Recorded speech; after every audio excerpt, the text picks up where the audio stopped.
Assalamualaikum warahmatullahi wabarakatuh. Perkenalkan, nama saya Fajar Amalkendo, NIM 250301020552. Pada video kali ini saya akan menjelaskan jawaban ulangan tengah semester saya pada mata kuliah analisis laporan keuangan yang diampu oleh Ibu dosen Bunga Anissa Hararet, SE MAK. Susunan materi pada video kali ini terdiri dari 4 materi, yaitu definisi dan komponen yang akan menjawab soal nomor satu, lalu jenis analisis yang akan menjawab soal nomor 2, dan rasio keuangan yang akan menjelaskan soal nomor 3. Pertama, apa yang dipelajari dalam analisis laporan keuangan? Dari segi definisi, analisis laporan keuangan berarti meninjau dan membandingkan rasio-rasio keuangan pada rentang waktu yang berbeda atau dengan perusahaan yang sejenis untuk melihat kondisi kesehatan keuangan dan prospek perusahaan ke depannya. Jadi yang dipelajari dalam analisis laporan keuangan, yang pertama kita eh, mengetahui bagaimana cara menganalisis, yaitu dengan melakukan tinjauan atau membandingkan satu pos dengan pos yang lain pada satu periode laporan keuangan, atau membandingkan yaitu dengan membandingkan pos keuangan dengan tahun sebelumnya dengan menggunakan rasio-rasio keuangan seperti rasio profitabilitas, rasio solvabilitas, dan rasio pemanfaatan aktiva yang akan dijelaskan pada slide selanjutnya. Lalu jenis bagaimana kita melakukan analisis ini terdiri dari dua, yaitu analisis vertikal dan analisis horizontal yang juga akan dijelaskan pada materi selanjutnya, yang tujuannya adalah kita melihat kondisi kesehatan keuangan dan prospek perusahaan ke depannya. Di mana kita dari sini kita tahu apakah perusahaan itu dapat membayar hutangnya dalam jangka pendek, apakah hutang jangka panjangnya dapat dilunasi, apakah dia efisien dalam memanfaatkan aset. Nah, dari sini kita bisa melihat eh, juga prospeknya ke depan, apakah dia bisa mampu mengelola labanya dengan baik. Maka selanjutnya kita lanjutkan ke komponen dari laporan keuangan. Laporan keuangan terdiri dari yang pertama neraca atau laporan posisi keuangan. Ini menunjukkan posisi aset, kewajiban, dan juga modal. Nah, ini berfungsi memberikan gambaran tentang kesehatan finansial suatu perusahaan. Kemudian, laporan laba rugi, yaitu laporan yang merangkum eh, pendapatan, biaya, dan beban dari suatu perusahaan. Laporan ini menentukan apakah perusahaan tersebut menghasilkan keuntungan atau kerugian pada suatu periode akuntansi. Eh, Lalu ada laporan perubahan modal yang merangkum perubahan ekuitas atau modal suatu perusahaan, baik penambahan maupun pengurangan selama suatu periode akuntansi yang berfungsi sebagai penghubung antara laporan laba rugi dan neraca, serta memberikan gambaran yang lebih jelas tentang kondisi modal perusahaan kepada pihak eksternal seperti calon investor atau calon kreditor. Selanjutnya ada laporan arus kas, yaitu rincian semua pergerakan kas, baik penerimaan maupun pengeluaran pada perusahaan pada satu periode akuntansi yang dikategorikan menjadi aktivitas operasional, aktivitas pendanaan, aktivitas investasi, dan aktivitas transitoris. Laporan arus kas ini menunjukkan likuiditas dan kesehatan finansial perusahaan, serta melengkapi laporan laba rugi dengan fokus pada uang tunai aktual yang sudah benar-benar diterima, bukan uang tunai yang akrual atau masih diakui. Lalu yang terakhir ada CALK, catatan atas laporan keuangan. Ini berisi penjelasan rinci dan analisis atas pos-pos yang disajikan dalam laporan keuangan, lalu memberikan pengungkapan yang memadai, menjelaskan kebijakan akuntansi yang digunakan, serta memberikan gambaran yang lengkap dan transparan mengenai kondisi keuangan perusahaan. Kemudian soal nomor 2, bagaimana menganalisis laporan keuangan? Untuk menganalisis laporan keuangan kita bisa melalui dua pendekatan yaitu analisis vertikal dan analisis horizontal. Analisis vertikal seperti bagaimana terlihat di gambar. Nah, kali ini saya menggunakan laporan keuangan PT Antam tahun 2024. Garis panah yang berwarna oranye ini menunjukkan eh, analisis vertikal atau yang bisa disamakan dengan rasio, di mana kita membandingkan antara satu pos dengan pos lain pada satu periode tertentu di sini yaitu laporan di tahun 2024. Sebagai contoh, saya menggunakan rasio gross profit margin, di mana kita membandingkan laba kotor perusahaan dibagi dengan penjualan. Nah, sehingga diperoleh pada tahun 2024 ini diperoleh gross profit margin sebesar 9,39%. Ini gross profit margin ini menggambarkan seberapa efisien suatu perusahaan dapat menghasilkan laba dari aktivitas inti bisnisnya. Di mana semakin tinggi gross profit margin, maka semakin bagus pula laba yang dihasilkan. Yang berarti mereka menghasilkan laba dengan lebih efisien. Dan dibandingkan dengan tahun 2023, eh, ini gross profit marginnya sebesar 15,38%. Nah, jika kita hanya melihat di tahun 2024 saja, ini maka kita melakukan analisis vertikal. Lalu kita membandingkan dengan tahun 2023, maka kita sudah melakukan analisis horizontal secara time series atau rentang waktu. Analisis horizontal juga bisa dilakukan tanpa menggunakan rasio, bisa juga dengan melihat secara langsung seperti pada penjualan, di mana pada tahun 2023 eh, penjualan sebesar 41 triliun, lalu di tahun 2024 sebesar 69 triliun. Nah, jika kita bisa melihat ini terjadi kenaikan. Nah, ini merupakan contoh dari analisis horizontal time series. Jika hanya mengandalkan satu pos laporan keuangan tanpa menggunakan rasio. Nah, tapi jika menggunakan rasio, kita bisa melihat pada 2023 gross profit marginnya 15,38%, lalu turun di tahun 2024 menjadi 9,39%. Kemudian ada jenis analisis yang berbeda dari time series yaitu cross section.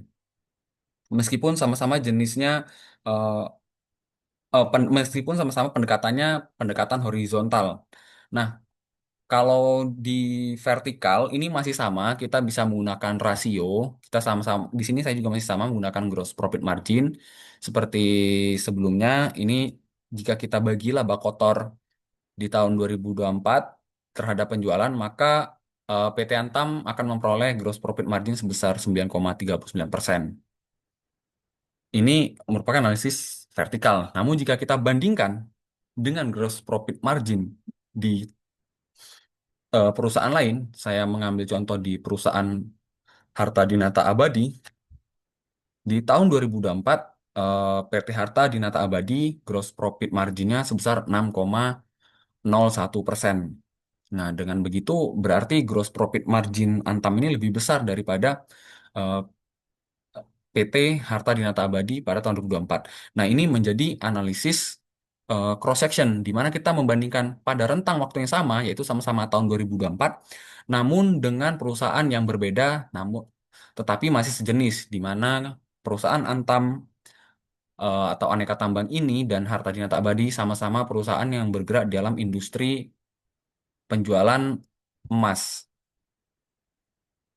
Kemudian soal nomor 3, jelaskan rasio apa saja yang digunakan dalam menganalisis laporan keuangan. Nah, yang pertama ada analisis likuiditas.